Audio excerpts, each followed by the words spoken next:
Assalamualaikum warahmatullahi wabarakatuh.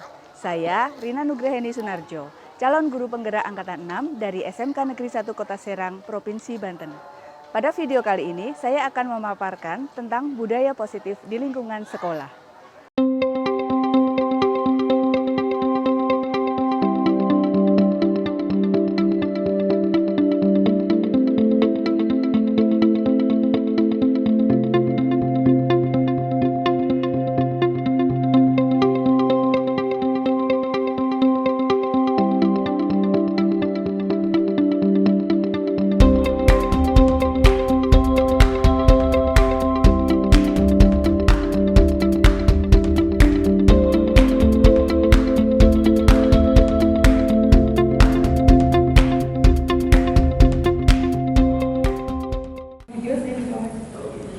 Assalamualaikum warahmatullahi wabarakatuh. Yang terhormat Kepala SMK Negeri 1 Kota Serang, Bapak Maksudi Z. MPD, Bapak dan Ibu Dewan Guru yang kami hormati. Puji syukur kita panjatkan kehadirat Allah Subhanahu wa Ta'ala pada pagi hari ini, Jumat 11 November 2022, kita dapat menghadiri acara aksi nyata budaya positif yang diselenggarakan oleh kami calon guru penggerak, saya dan Bu Rina. Salawat serta salam senantiasa tercurahkan kepada junjungan Nabi besar kita Muhammad Shallallahu Alaihi Wasallam beserta para keluarganya, sahabatnya, dan insya Allah sampai kepada kita umatnya yang senantiasa istiqomah di jalannya. Amin ya rabbal alamin. Bapak Ibu, acara pada hari ini yang pertama adalah pembukaan, yang kedua sambutan dari Bapak Kepala Sekolah, yang ketiga paparan materi, yang keempat penutup, kelima lain-lain, dan keenam foto bersama.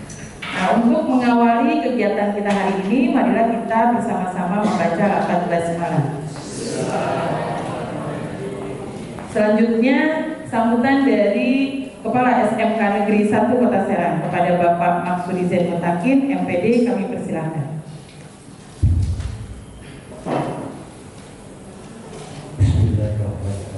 Assalamualaikum warahmatullahi wabarakatuh. Alhamdulillah, nahmaduhu wa nasta'inuhu wa nastaghfiruh wa na'udzu billahi min shururi anfusina wa min sayyiati a'malina, may yahdihillahu fala mudilla lahu wa may yudlil fala hadiya lahu. Yang saya hormati Ibu Namiroh Hajar Namiroh MPD selaku calon guru penggerak, yang saya hormati Dina Nugraheni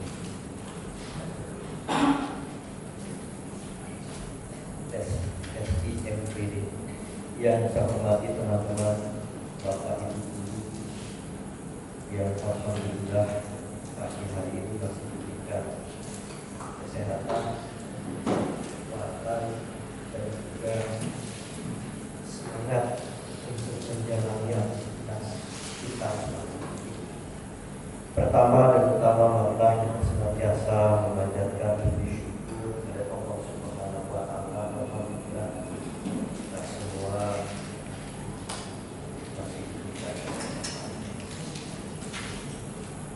Sudah pada tentu rasa syukur ini harus kita kembali, karena memang di luar sana banyak sekali teman-teman saudara kita yang mungkin sedang mendapatkan ujian, sedang mendapatkan cobaan, dan sebagainya. Salawat serta salam semoga selalu terlimpah curahkan kepada kita besar Tuhan Sallallahu Alaihi Wasallam, keluarganya, sahabatnya, sampai teman-teman semua. Tahun 2021 kalau kita cermati itu ada dinamika yang terjadi di kementerian. Satu, bentuknya direktorat baru, yaitu direktorat guru kepala sekolah dan yang kedua, adanya Permendikbud nomor 40 tahun 2021 substansinya adalah bahwa kepala sekolah mulai tahun 2020 itu berasal atau salah satu persyaratan menjadi calon kepala sekolah adalah harus yang telah memiliki sertifikat guru penggerak.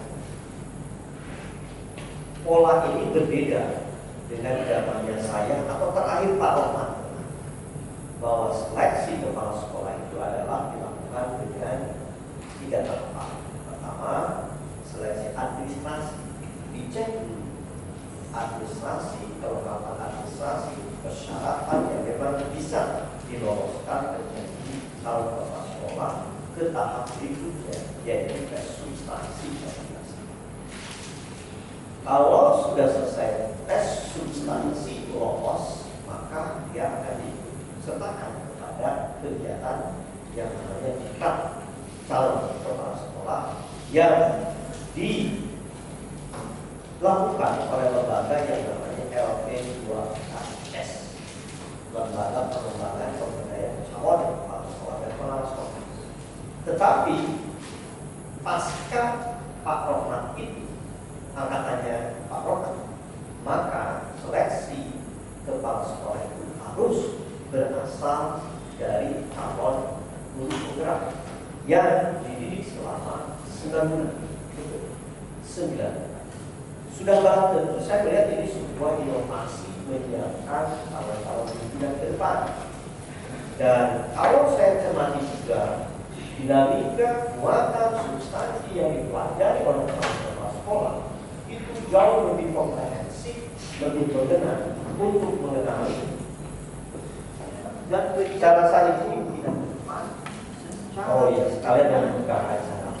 Atas izin teman-teman semua dengan mengucapkan Bismillahirrahmanirrahim, kegiatan aksi nyata modul 1.4 budaya positif dengan ini dibuka secara resmi.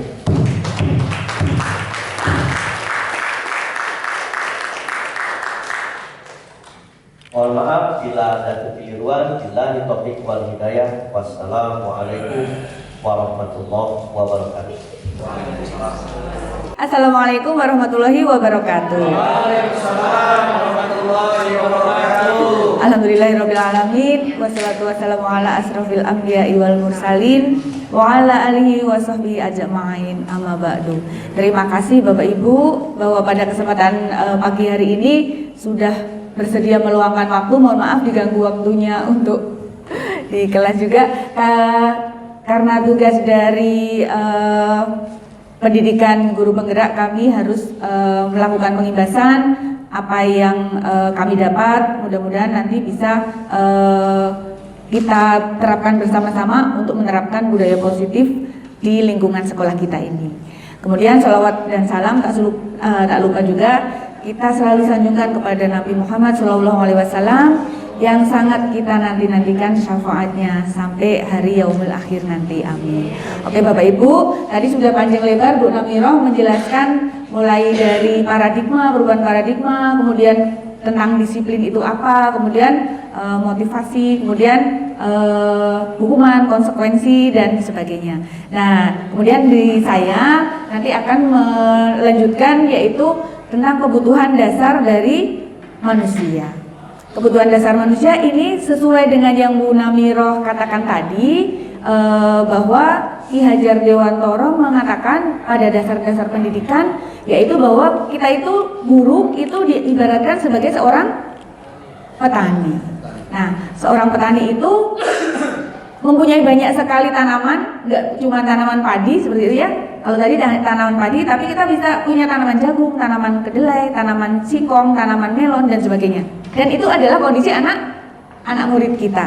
Anak-anak murid kita itu pribadi-pribadi yang unik, yang mempunyai karakteristik masing-masing, dan kita guru itu menuntun kodrat anak, menuntun tumbuh kembangnya anak. Nah, dari situ sebagai petani yang harus disiapkan tadi sudah dijelaskan juga bahwa sebagai petani kita untuk bisa menumbuhkan tanaman-tanaman yang bagus tadi, pertama mengolah tanahnya, menyiapkan lahannya.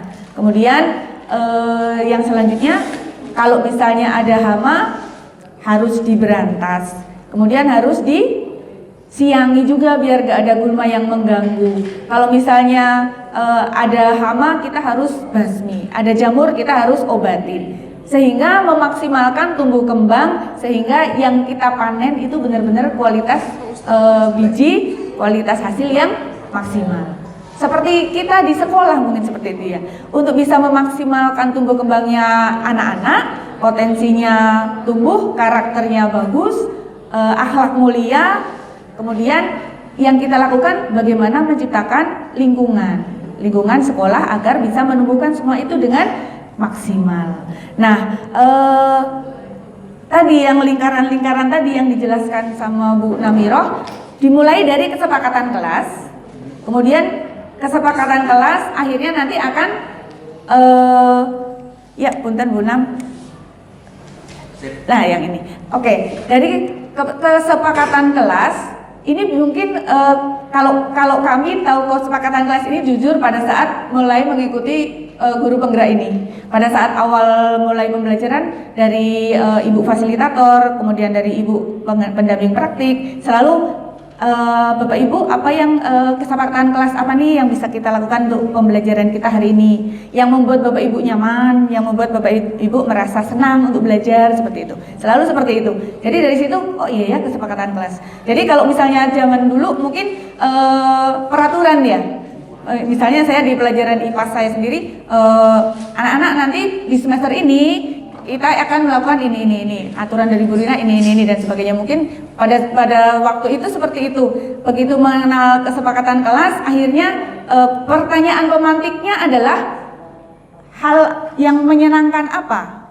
Hal yang menyenangkan apa yang membuat kalian nyaman berada di kelas ini? Jadi kesepakatan kelas itu berawal dari apa sih yang membuat kalian nyaman di kelas gitu kan. Yang menarik itu ada beberapa siswa yang mungkin dia kebiasaannya, Bu, saya itu bingung mau nulisnya. Kenapa bingung? Kenapa nggak nulis-nulis gitu kan? Saya itu suka terlambat, Bu. Terus saya mau nulis kayaknya gimana, takut atau gimana. Mungkin tidak sesuai dengan dirinya seperti itu.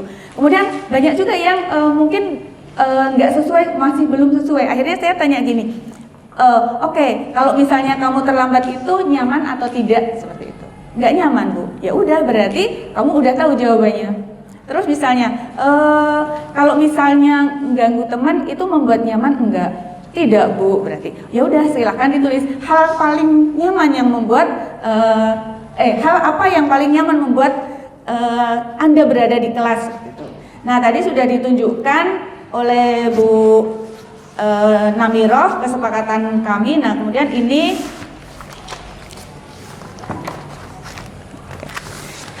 ada beberapa contoh hasil yang saya lakukan di kelas. Jadi anak-anak menuliskan banyak hal.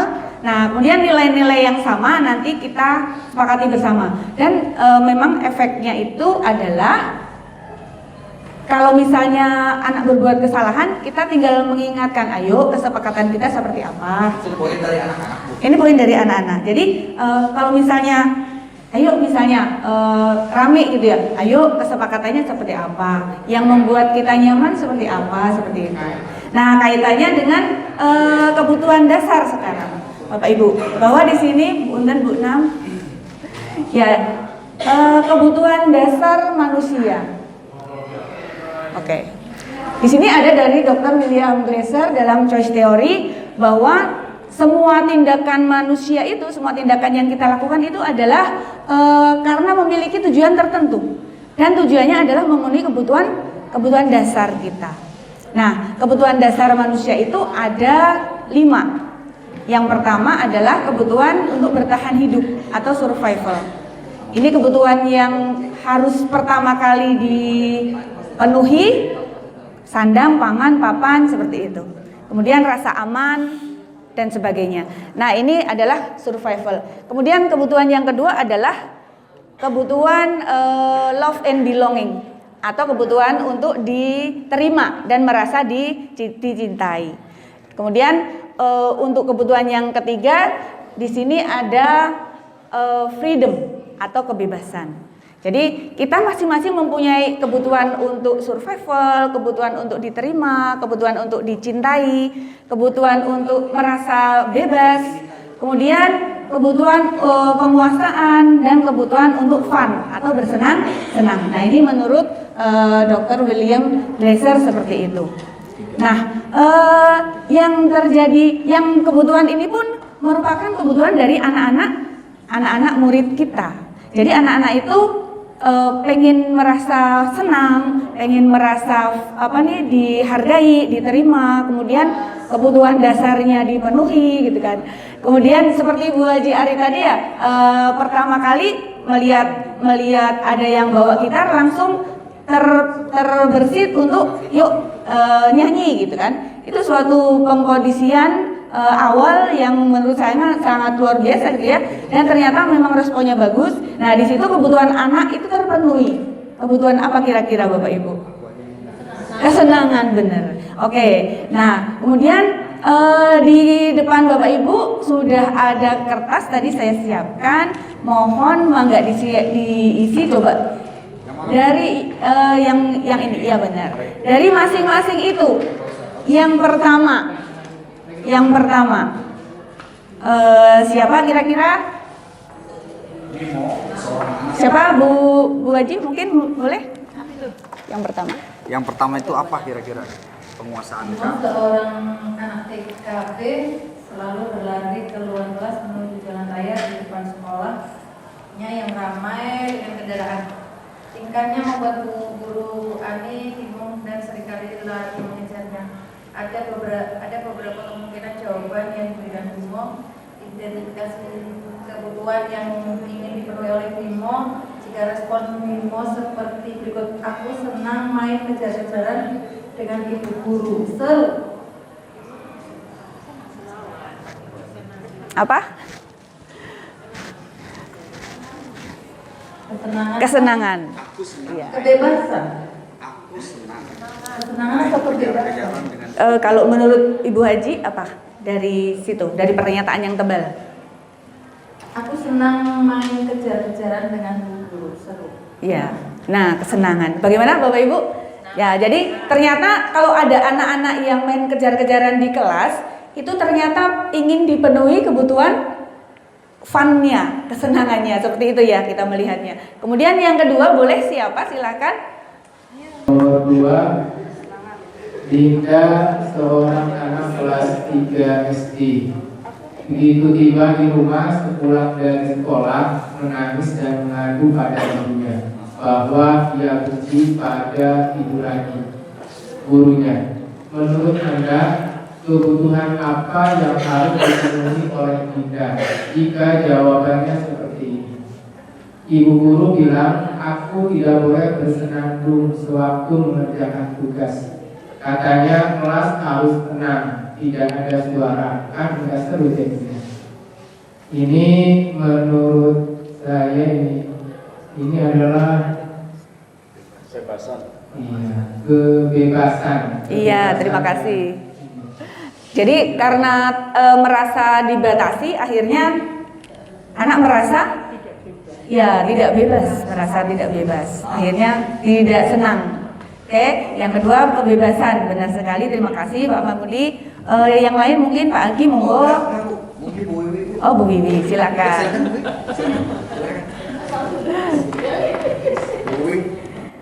Yang ketiga ya. Iya, benar. Tahun ini Dimas genap berusia 17 tahun. Ia senang sekali ketika ayahnya mulai mengajarkan cara menyetir mobil. Setiap akhir pekan, ia berlatih menyetir. Ia terlihat senang sekali berlatih sampai akhirnya ia bisa menyetir mobil dengan baik dan lancar. Ketika ibunya bertanya kepada Dimas, apa yang membuat dia ingin bisa menyetir mobil? Ketika jawaban Dimas adalah seperti ini. Kebutuhan apa yang ingin dia penuhi? Menyetir mobil itu seru. Kesenangan. Kesenangan, fun ya, seru ya. Ya, benar sekali. Terima kasih Bu Wiwi. Masih ada? Masih ada. Oke, Pak Iip katanya. Oh, baru. Udah siap jawabannya. Yuk, silakan. Maka silakan. Kemaksaan tuh pagi. Nggak boleh itu. Bimo, seorang anak TKB, selalu berlari keluar kelas menuju jalan raya di depan sekolahnya yang ramai dengan kendaraan. Tingkahnya membuat guru Bu Ani bingung dan seringkali lari mengejarnya. Ada beberapa kemungkinan jawaban yang diberikan Bimo. Ibu kejar aku karena ibu guru sayang aku. Menurut saya jawabannya kasih sayang. Ya, kasih sayang. Sebenarnya di situ sudah ada clue-cluenya ya Bapak Ibu. Jadi ternyata kebutuhan anak kita itu banyak sekali ya. Dan ternyata sikap perilaku yang muncul dari diri anak itu menggambarkan apakah kebutuhan itu terpenuhi atau tidak. Seperti itu. Kita sendiri saja misalnya, apa jadinya kalau kebutuhan dasar dari diri kita tidak terpenuhi? Kira-kira seperti apa diri kita ini? Kita punya kebutuhan dasar untuk survival, bertahan hidup, belonging atau diterima, kemudian kebutuhan untuk freedom, kebebasan, kebutuhan untuk fun, bersenang-senang, dan kebutuhan untuk power atau penguasaan. Kira-kira kalau kita tidak terpenuhi kebutuhannya, apa yang terjadi pada diri kita? Tertekan, apalagi? Berontak, apalagi?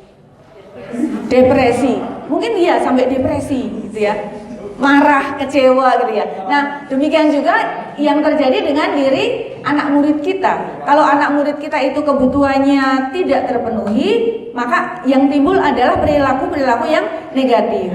Atau mungkin kita balik, oh berarti kalau ada perilaku-perilaku negatif yang muncul dari diri anak, itu apakah kebutuhannya itu ada yang belum terpenuhi kah? Mungkin kita akan berpikir seperti itu mulai sekarang gitu kan ya. Jadi oh ternyata kok perilakunya negatif. Apa sih kebutuhan yang bisa kita penuhi? Nah jadi peran kita tadi berkaitan dengan fungsi kita, dengan peranan kita sebagai petani yang menuntun laku anak murid kita yang mempunyai kodrat potensi masing-masing. Nah, kita menuntun lakunya adalah dengan memenuhi kebutuhan dasar dari anak murid kita. Jadi, kalau misalnya ada yang negatif, ada yang berontak, ada yang marah, ada yang kecewa, ada yang depresi, mungkin kebutuhan dasarnya belum terpenuhi.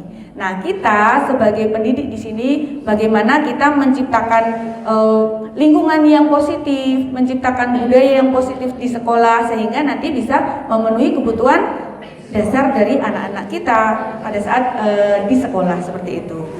Boleh next, Bu? Oke, di sini ada dunia berkualitas. Dunia berkualitas itu gambaran angan-angan dalam pikiran kita masing-masing. Kemudian representasi dari semua yang kita inginkan seperti itu. Tapi pertanyaannya kemudian apakah dunia berkualitas dari saya dengan dari ibu bapak ini apakah sama atau beda? Berbeda-beda. Ya, jadi dunia berkualitas itu angan-angan kita. Kalau misalnya di dalam dunia berkualitas itu di situ ada orang-orang, ada hal-hal yang terbaik yang kita inginkan, kemudian hal-hal apa saja yang membuat kita bahagia dan sebagainya. Nah itu angan-angan dan ini yang kita tuju, yang ingin kita wujudkan seperti itu. Nah kemudian dari dunia berkualitas ini, angan-angan ini kita akhirnya, oh iya saya pengen lingkungan sekolah kita yang seperti apa sehingga saya harus bagaimana. Oke, kemudian di sini kita mempunyai 5 posisi kontrol sebagai guru. Nah, 5 posisi kontrol ini merupakan program disiplin positif, gitu kan. Kemudian boleh buka ininya, Bu? Iya. Ya, di sini kita menyimak bareng-bareng Bapak Ibu ada 5 posisi kontrol. Ada suaranya nggak ya? Ada suaranya. Kecil ya? Bisa dibesarkan. Gimana? Oh, di sini.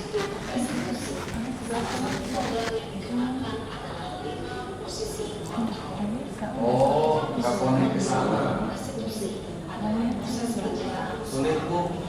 Kira-kira saya connect ke speaker. Enggak, di sini.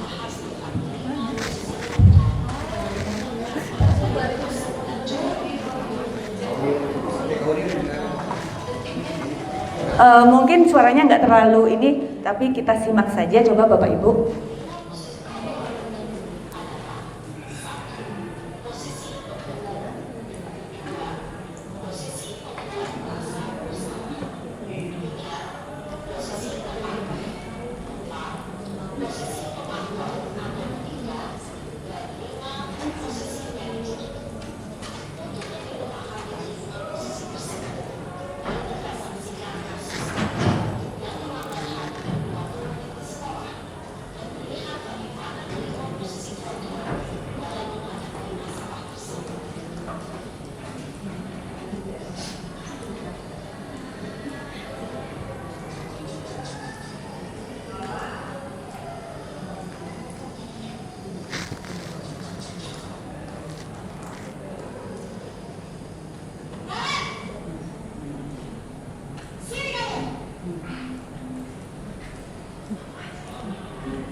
Sebentar ya Bapak Ibu, mohon maaf sebentar.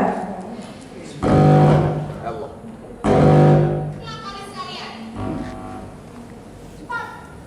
Pergi sana ke lapangan basket. Ya udah ya, nggak apa-apa ya. Posisi penghukum biasanya berbicara dengan nada tinggi. Terima kasih Pak Agi. Menunjuk-nunjuk, menyakiti, dan menyindir. Hukuman bisa berupa fisik maupun psikis. Ibu dan bapak guru hebat. Dampak yang terjadi pada murid ketika guru berada pada posisi penghukum adalah murid cenderung akan memberontak, bahkan menyimpan dendam.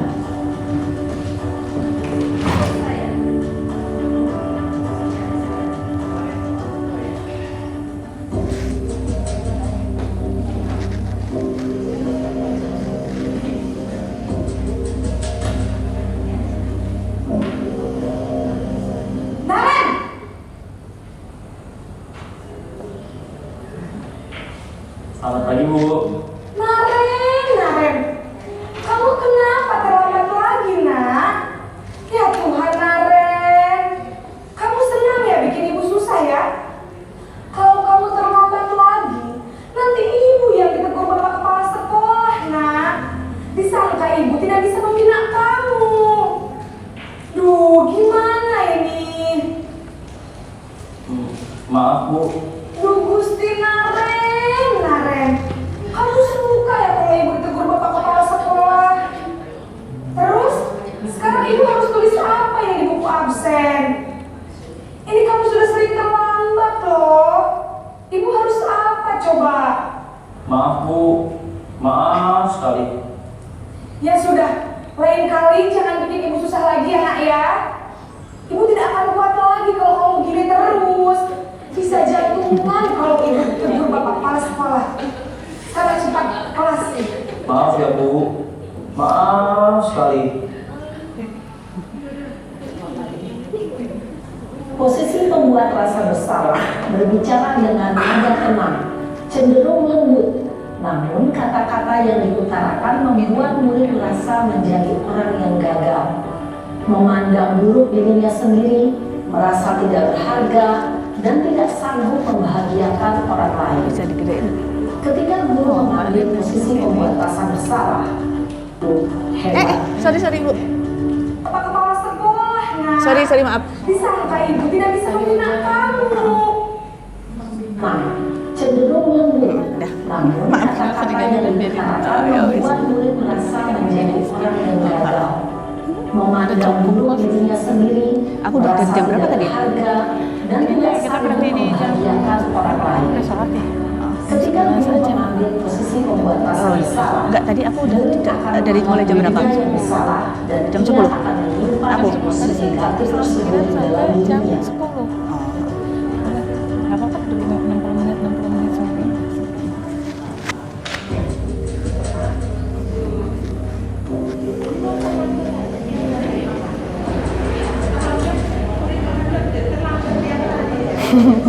Naren lambat terus ya. Selamat pagi Bu. Wah, sudah jam berapa ini nak? Terlambat lagi ya sayang. Iya Bu, habis ibu saya lupa bangunkan saya Bu. Kamu malah menyalahkan ibu kamu. Kamu bukannya anak yang larinya paling kencang. Kok terlambat sih? Iya Bu, saya memang terlambat bangun tadi. Jadi biarpun saya lari kencang, tetap nggak kekejar Bu. Ya sudah sana, nanti lain kali larinya lebih kencang lagi ya. Biar gak terlambat lagi. Bikin seneng ibu, demi ibu. Bisa kan?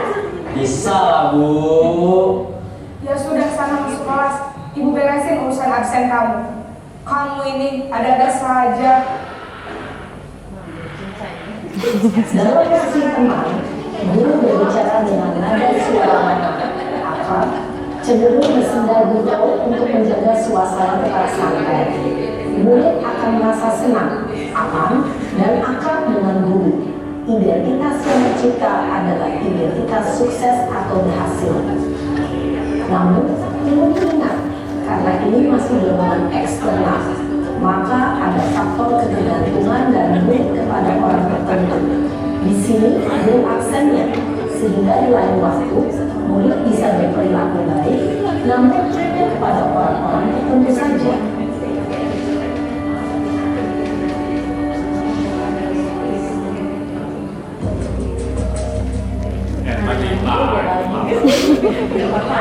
Naren lagi.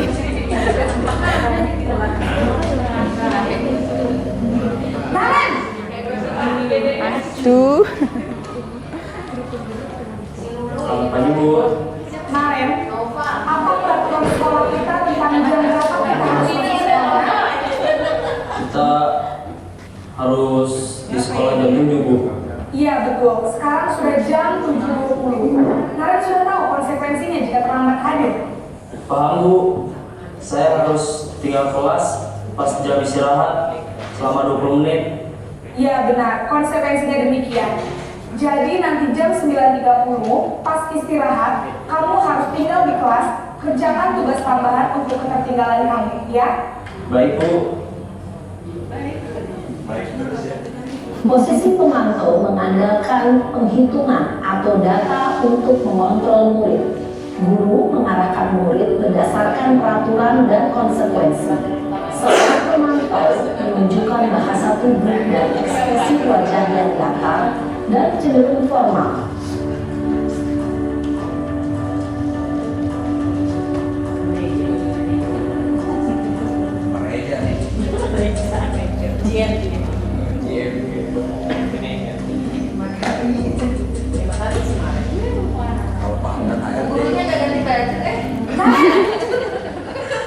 Gak pulang Bu.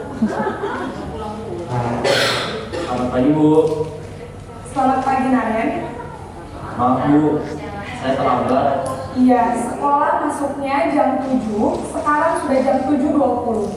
Jadi sekarang bagaimana ini Naren? Maaf Bu, saya lupa setel alarm saya semalam. Baiklah, menurut kamu, keyakinan sekolah yang mana yang perlu kamu tingkatkan? Menghargai diri sendiri dan orang lain mungkin ya Bu.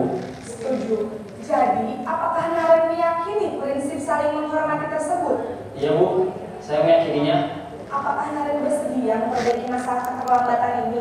Bersedia Bu. Bagaimana kamu akan perbaiki masalah keterlambatan ini? Saya akan coba untuk tidak lupa menyetel alarm saya Bu. Baik, kalau Naren lupa menyetel alarm di rumah, ada orang yang kira-kira bisa bantu mengingatkan tidak? Ada Bu.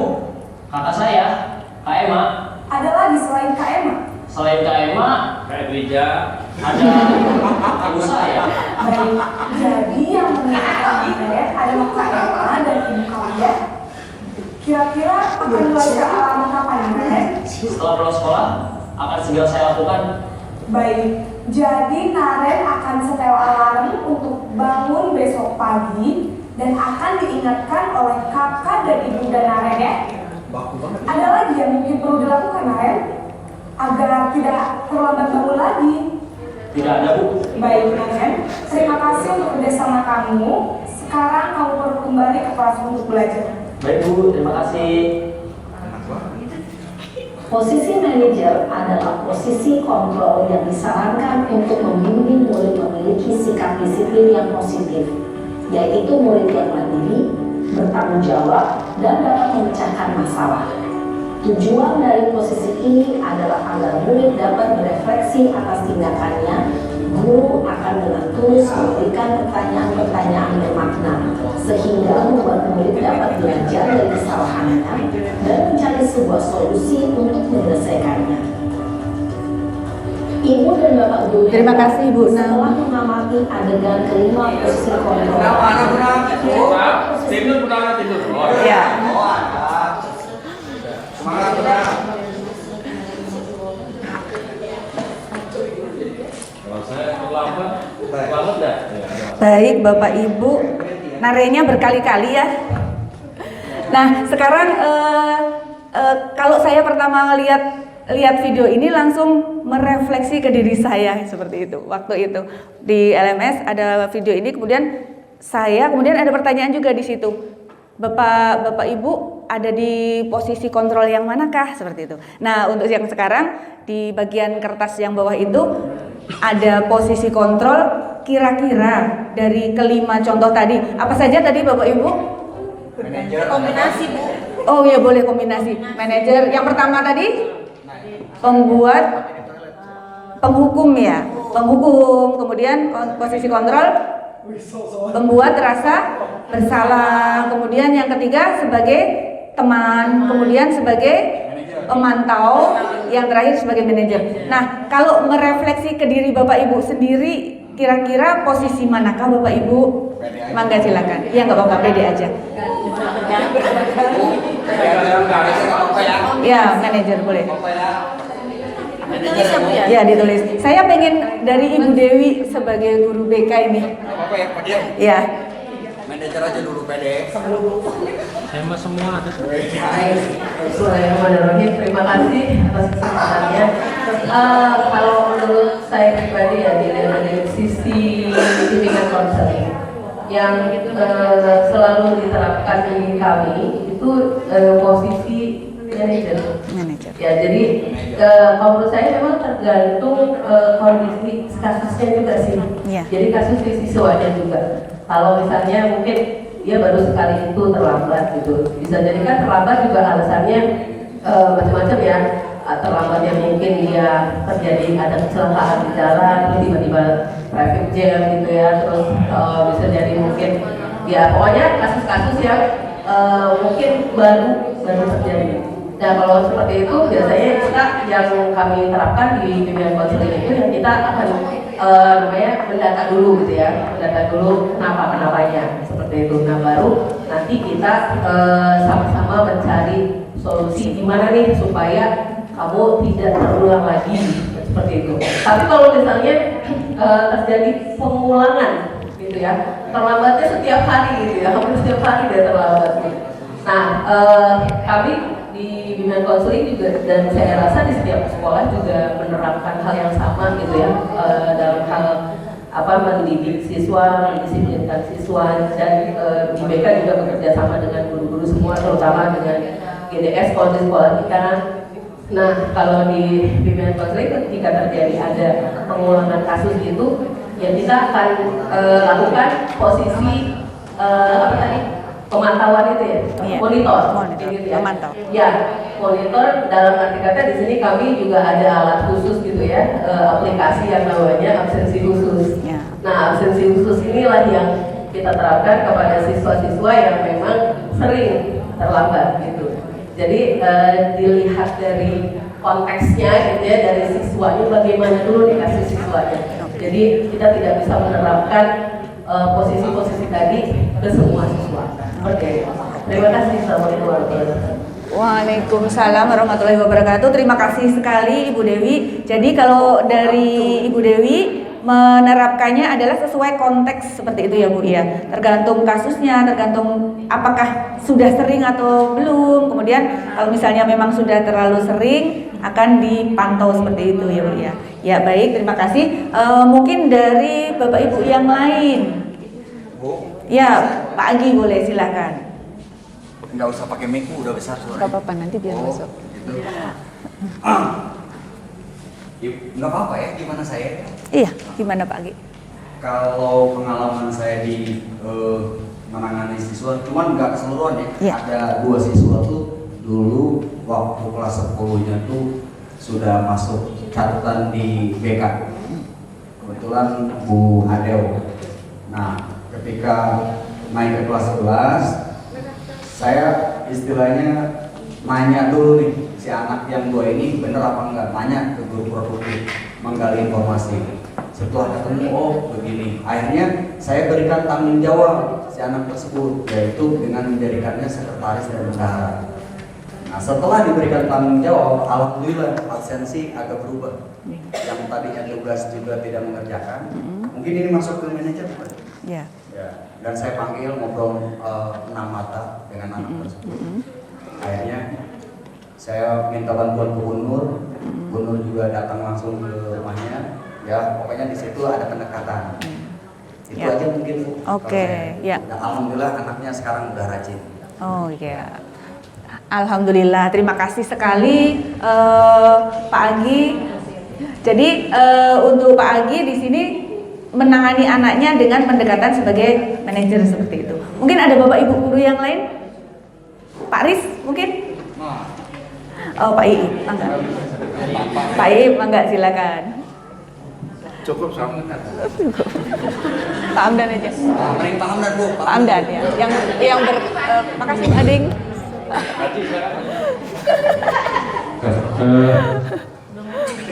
Terima kasih Bu Lina atas kesempatannya untuk izinkan saya bertanya sekaligus dari Afrika. Oh iya. Terkait dengan anak-anak zaman now, anak dengan yang digodok dengan dunia digital.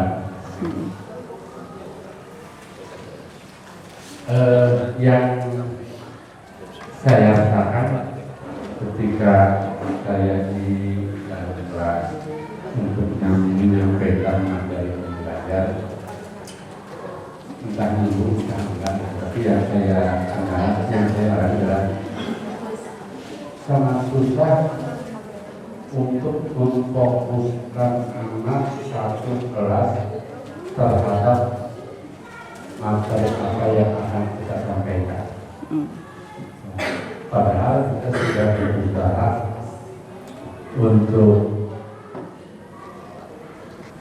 untuk menyampaikan bahwa materi ini adalah bekal Anda, materi ini penting, sehingga saya berusaha bagaimana saya membangun catering agar ini kita melakukan barang-barang untuk materi satu.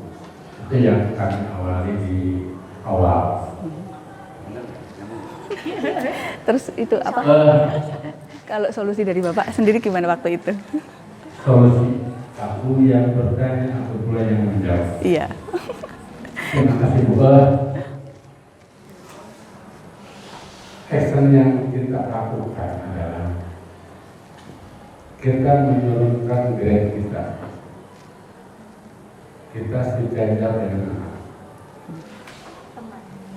Sebagai teman berarti. Kita sebagai teman. Sekarang kalau dibilang guru adalah sudah menyelesaikan, sudah berlaku. Terkadang dalam pengetahuan guru tidak kalah dengan siswa. Dengan keterampilan juga terkadang guru kalah dengan siswa.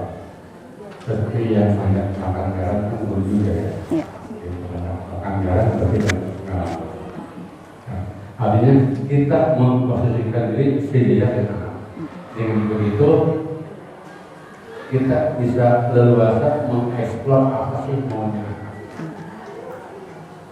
Yang kedua, gaya belajar mengikuti anak sekarang gimana sih? Kalau mungkin dulu masih berbagai banyak doktrin, gitu. Sekarang banyak contoh. Artinya, kalau kita sudah masuk ada dari anak, kalau kita masuk di ranah anak, bisa masuk ke dalam lingkungan anak. Setelah itu berpegang, baru kita satukan, kita bawa anak-anak ke tujuan kita. Mengalah menang. Ya. Sejajar, masuk, mantap, bawa. Gitu. Kemudian menyampaikan materi juga. Kalau kita mengatakan hanya ilmu di kuliah, apalagi itu di dunia IT sangatlah tertinggal. Artinya pengetahuan produk IT yang akan disampaikan juga harus produk yang selaras dengan kekinian. Contoh, jangan kita punya Windows 31, Windows 5, Windows Millennium. Sekarang kalau disampaikan, karena anak udah pakai Windows 10, anak udah pakai Windows 11, gitu. Artinya ya ikuti arus. Ya. Oke. Zaman yang itu betul. Lalu itu di awal, di tengah-tengah saat kita lawan KBR, meskipun kita sudah menyampaikan kesepakatan bahwa tolong jangan gunakan gadget kecuali ada instruksi. Artinya kita tidak melarang bahwa gadget tetap pakai gadget. Selama penyampaian materi, selama tidak ada instruksi menggunakan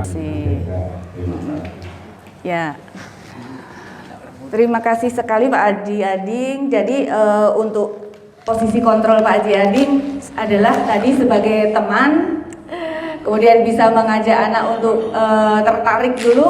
Jadi pendekatannya dengan lebih luas sebagai teman untuk bisa diajak masuk ke dalam tujuan pembelajaran berikutnya. Oke, jadi Bapak Ibu dari kelima hal tadi, 5 posisi kontrol, masing-masing punya masing-masing pernah, mungkin ada yang pernah melakukan atau sudah sebagai manajer atau berpatokan pada checklist, daftar-daftar aturan-aturan sebagai pemantau dan sebagainya. Nah, sekarang boleh diperbesar Bu, punten. Dari kelima posisi kontrol tadi ternyata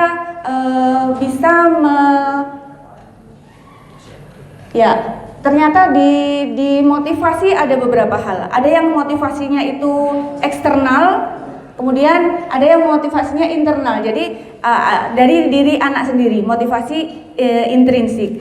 Kalau misalnya sebagai penghukum, jadi di sini penghukum dan pemantau itu menurut teori kontrol di sini itu ternyata membuat perilaku yang negatif, merupakan kontrol yang negatif. Kalau misalnya di sini, kemudian bisa membentuk suatu identitas yang gagal. Kenapa seperti itu? Kalau sebagai penghukum tadi kan dengan suara yang keras, kemudian menimbulkan rasa takut, kemudian satu arah saja, kemudian bisa menimbulkan trauma dan sebagainya. Jadi anak itu merasa ketakutan, tertekan, bahkan bisa jangka panjang mungkin traumanya.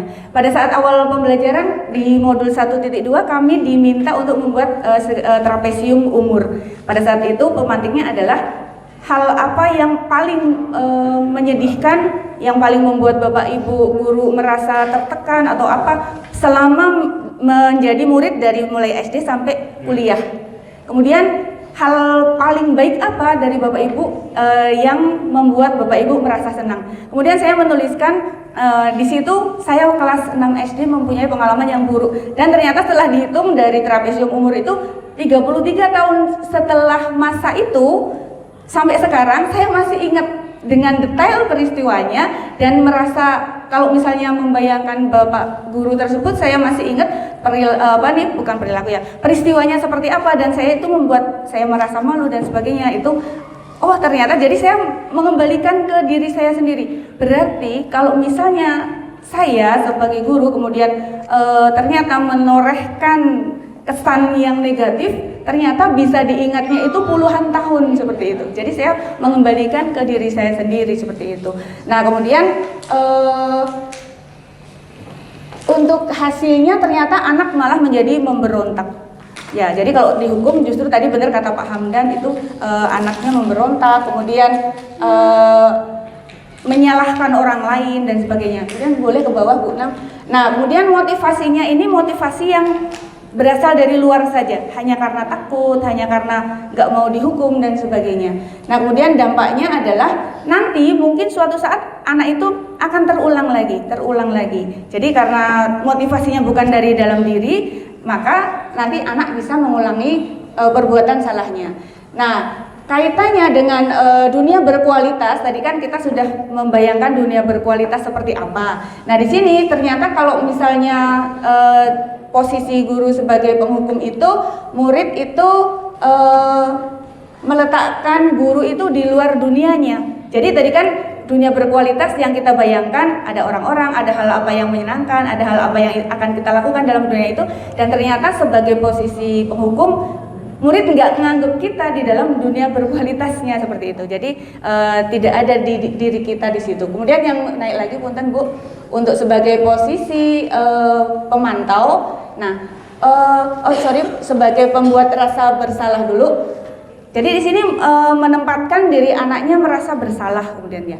Kemudian motivasinya sama, masih motivasi eksternal. Jadi motivasinya karena takut seperti itu. Kemudian hasilnya adalah anak mungkin menyangkal karena takut, menyembunyikan apa yang terjadi, kemudian menyangkal. Dan kemudian ya berkaitan dengan dunia berkualitas, murid itu meletakkan guru di dalamnya, sudah meletakkan guru di dalamnya. Karena mungkin kalau yang penghukum itu memang sudah di luar dunianya banget gitu ya.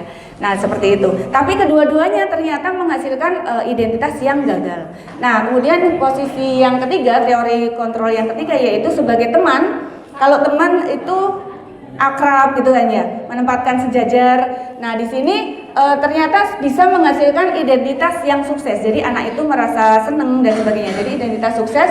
Tapi kalau sebagai teman itu nanti jatuhnya apa? Anak akan merasa terlalu akrab dan akan mungkin dalam tanda kutip ngelunjak seperti itu ya. Jadi ngelunjak seperti itu, mungkin seperti itu. Nah kemudian sebagai di sini kaitannya dengan dunia berkualitas, murid meletakkan guru sebagai orang penting. Tapi sebagai teman, guru itu bisa dekat sama anak, bisa ngerangkul anak, dan itu adalah posisi yang penting dalam dunia angan-angan di dunia berkualitas dari sisi anak. Kemudian yang keempat adalah sebagai posisi pemantau. Kalau pemantau tadi berdasarkan checklist, berdasarkan aturan dan sebagainya, ini sudah menghasilkan identitas berhasil. Tapi ternyata motivasinya masih belum dari motivasi diri anak sendiri. Jadi masih motivasi eksternal seperti itu. Nah kemudian pada posisi pemantau ini, punten ke bawah Bu Nam. Nah berkaitan dengan dunia berkualitasnya, murid sudah meletakkan di dalamnya juga. Nah yang paling ideal menurut teori kontrol ini seperti apa? Jadi sebagai seorang manajer seperti itu. Nah sebagai manajer itu bagaimana tadi yang video yang terakhir ya Bapak Ibu. Jadi tidak langsung menghukum, tidak langsung menjudge, tapi akan menanyakan dulu seperti itu kan. Ada apa nih? Apa yang bisa dilakukan seterusnya gitu.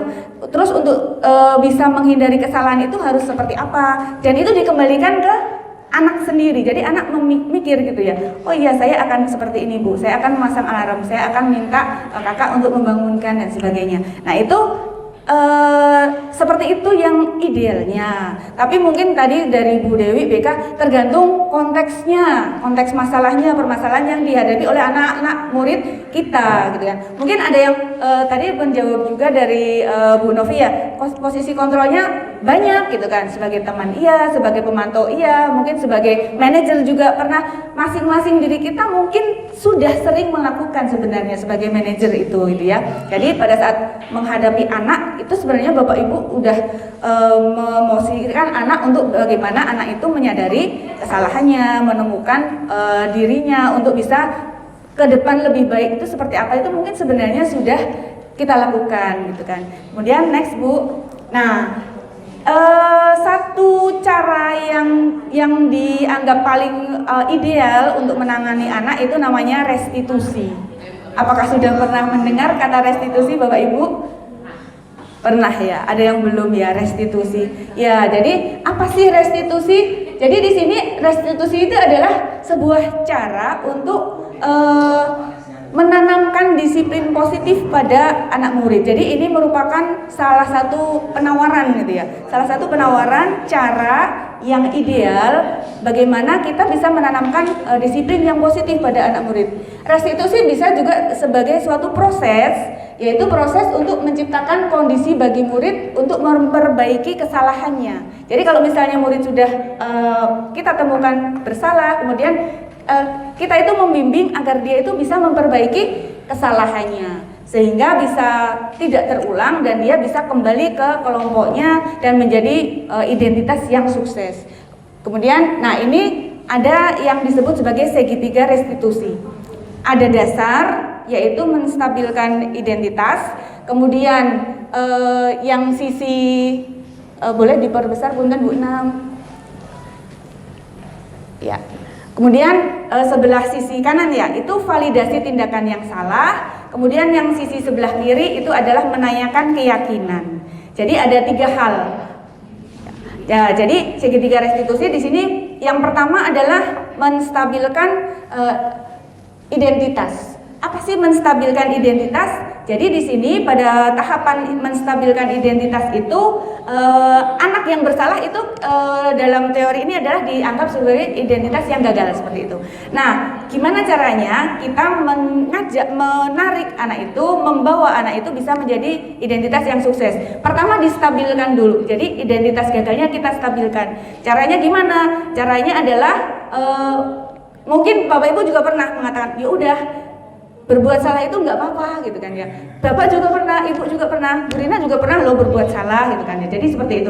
Jadi kita bawa anak dulu, dinetralkan dulu gitu kan ya. Nggak apa-apa berbuat salah itu gitu kan. Semua orang pernah berbuat salah seperti itu. Nah itu distabilkan dulu. Nah kalau sudah anak stabil, kita bawa ke selanjutnya yaitu memvalidasi tindakan yang salah. Boleh yang sebelah bawah Bu 6? Ya di sini, yang ini yang pertama menstabilkan identitas. Nah di sini berdasarkan prinsip membuat kesalahan adalah bagian dari proses pembelajaran. Jadi kita memaklumi anak, dan kalau misalnya anak bisa merasa dimaklumi, dia akan lebih mudah kita bawa ke tahap berikutnya.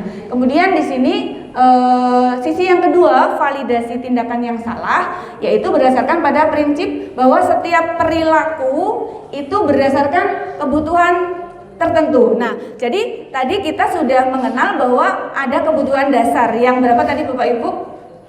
Kebutuhan dasar kita 5, benar. Nah, dari kebutuhan dasar itu mungkin tadi kita juga sudah membahas bahwa kalau kebutuhan dasarnya tidak terpenuhi, anak itu berperilaku yang negatif.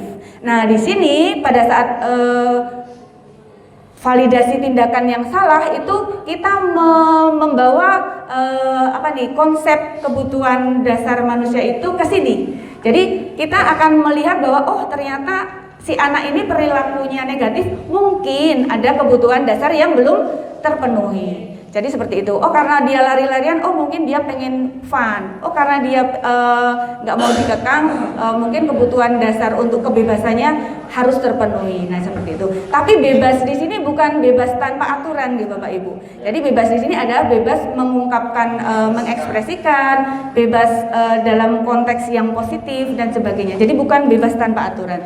Nah kemudian sisi yang ketiga adalah menanyakan keyakinan. Keyakinan kelas ini lebih luas dari kesepakatan kelas. Kalau tadi untuk menciptakan budaya positif, yang pertama kita buat kesepakatan kelas dulu, baru kemudian kita masuk ke keyakinan kelas. Kalau di kesepakatan kelas, pertanyaannya adalah, nak, tuliskan semua hal yang membuat kamu nyaman saat belajar di kelas. Itu pemantiknya. Mereka akan menuliskan macam-macam dan panjang-panjang. Nah, untuk keyakinan kelas, pertanyaan pemantiknya adalah, nilai kebajikan apa sih yang kamu pegang? Nilai-nilai kebaikan apa yang kamu anut selama ini, yang kamu kamu amalkan setiap hari selama ini. Nah, kemudian ada beberapa contoh ini yang saya lakukan, Bapak Ibu. Nah, jadi anak-anak di sini menulisnya nggak terlalu panjang-panjang, tapi di sini dia akan menyebutkan kreatif, kemudian sopan santun, toleransi, berprinsip, tanggung jawab, keadilan, sopan terhadap guru, jujur, adil, ikhlas, sabar, dermawan, kemudian kreativitas, santun, kemudian toleransi, rasa hormat. Rata-rata ada kesamaan. Kemudian saya menanyakan, kamu terinspirasi sama nilai keyakinan teman kamu? Iya, terinspirasi. Pengen seperti itu? Iya, pengen seperti itu.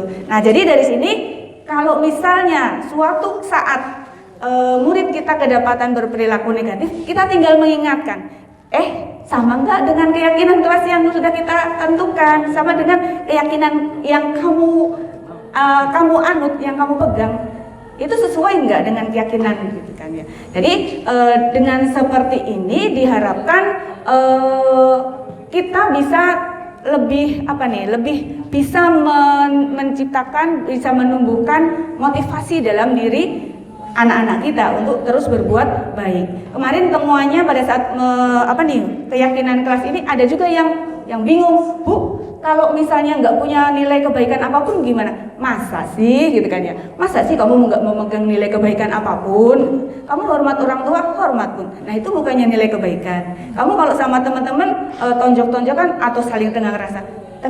Nah, itu kan bukannya nilai kebaikan. Nah, jadi seperti itu kita menggali keyakinan anak-anak murid kita seperti itu. Nah, dari kesepakatan kelas yang dibuat, dari keyakinan kelas yang dibuat, itu sebenarnya sama dengan peraturan sih ya Bu. Tapi karena dari dua sisi, dari murid dan dari kita, jadi saling.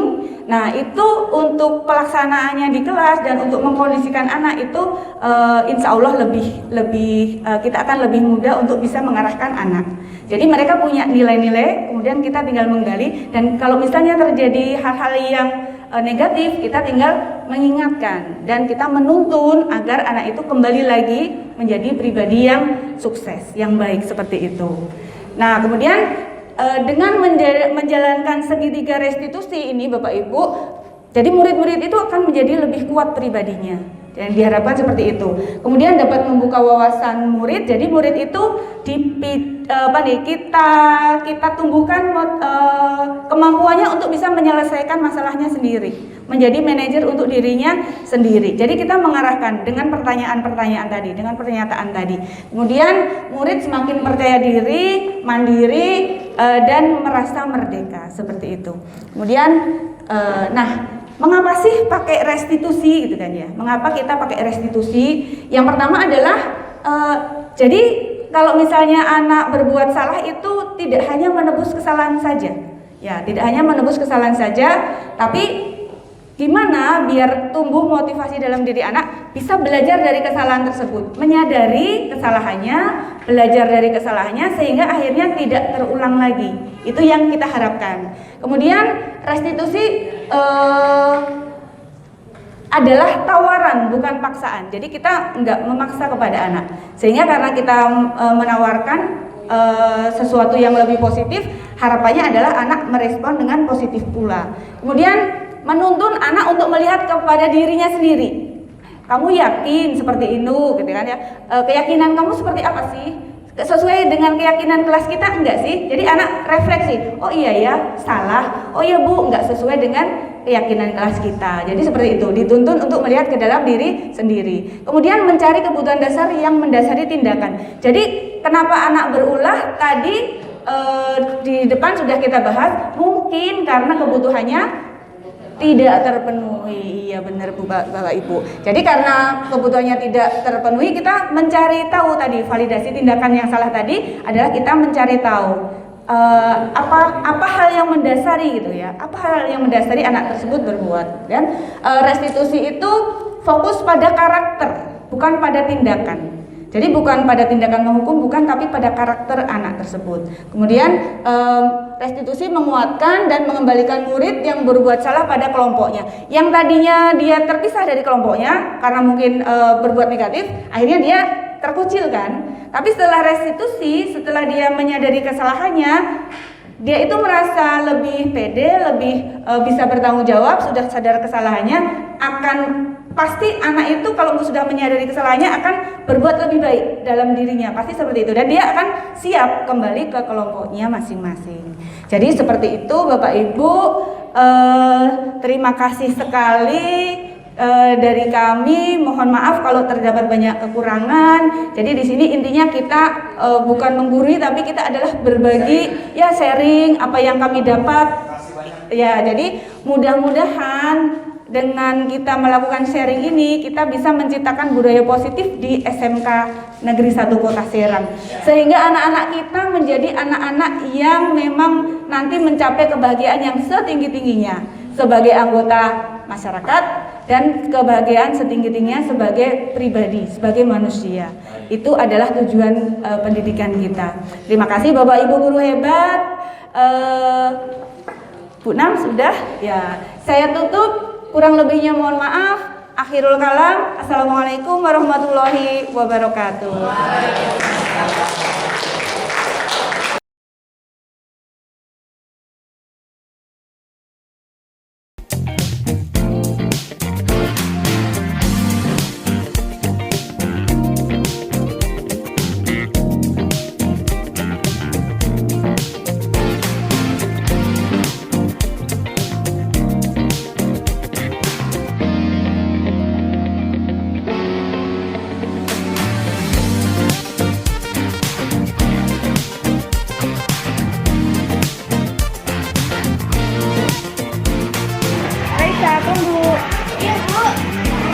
Kelihatannya buru-buru sekali ya. Iya Bu, soalnya Raisa mau menemui teman.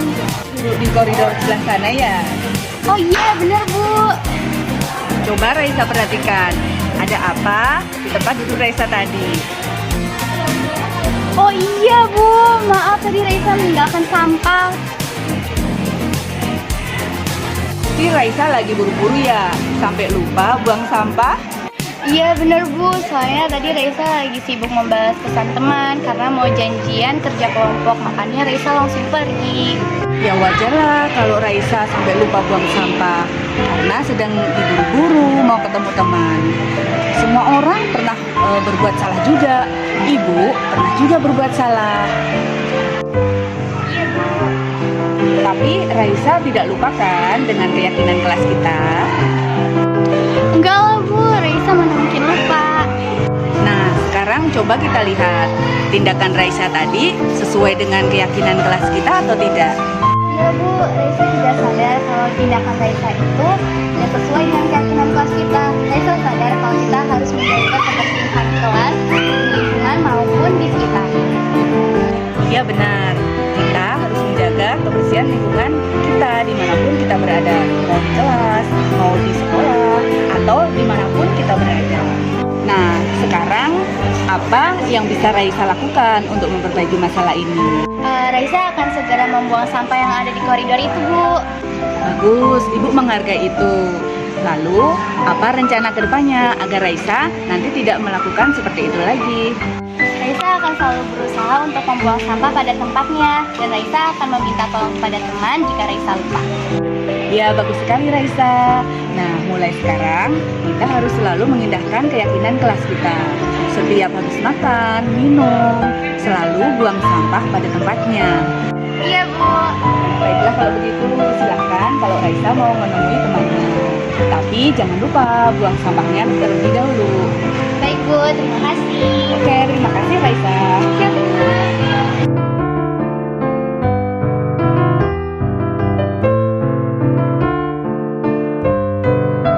Kita sudah melakukan praktek segitiga restitusi dalam menangani siswa yang bermasalah.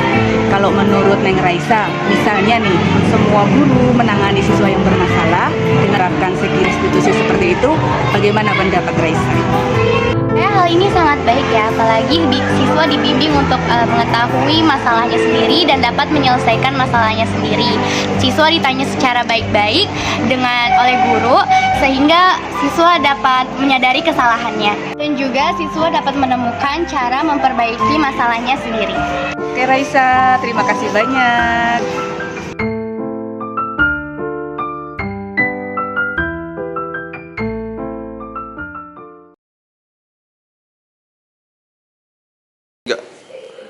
Assalamualaikum warahmatullahi wabarakatuh. Saya Hamdan Wahyudi, Kaproli Media. Alhamdulillah setelah mengikuti kegiatan aksi nyata budaya positif, kami mendapatkan ilmu yang sangat luar biasa dari rekan-rekan kami yang sudah melaksanakan pembelajaran selama 3 bulan. Intinya adalah wawasan kami makin bertambah terkait dengan proses pembelajaran tertib yang harus kita laksanakan di sekolah. Sukses terus untuk rekan kita, Ibu Haji Rina, kemudian Ibu Haji Namiroh. Terus kembangkan ilmunya, kemudian selalu berikan ilmu-ilmu yang positif terhadap kita, kami guru-guru di SMK 1 Kota Serang. Terima kasih. Assalamualaikum warahmatullahi wabarakatuh.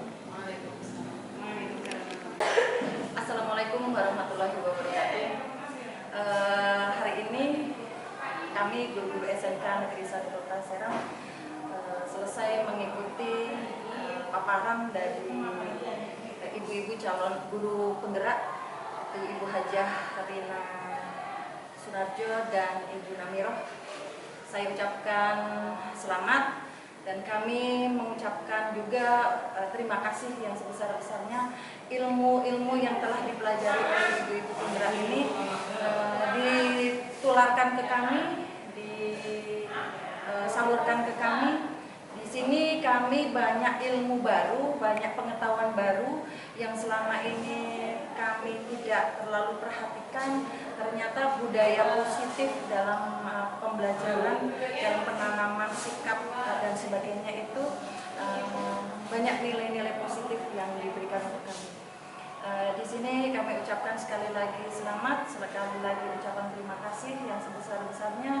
Jangan lupa ilmu-ilmu yang ibu-ibu pelajari yang akan datang, kami minta untuk selalu di-share ke kami agar ilmu-ilmu itu juga sedikit banyak menyerap ke kami dan dapat kami praktekkan, dapat kami terapkan kepada anak-anak. Terima kasih, sukses. Assalamualaikum warahmatullahi wabarakatuh.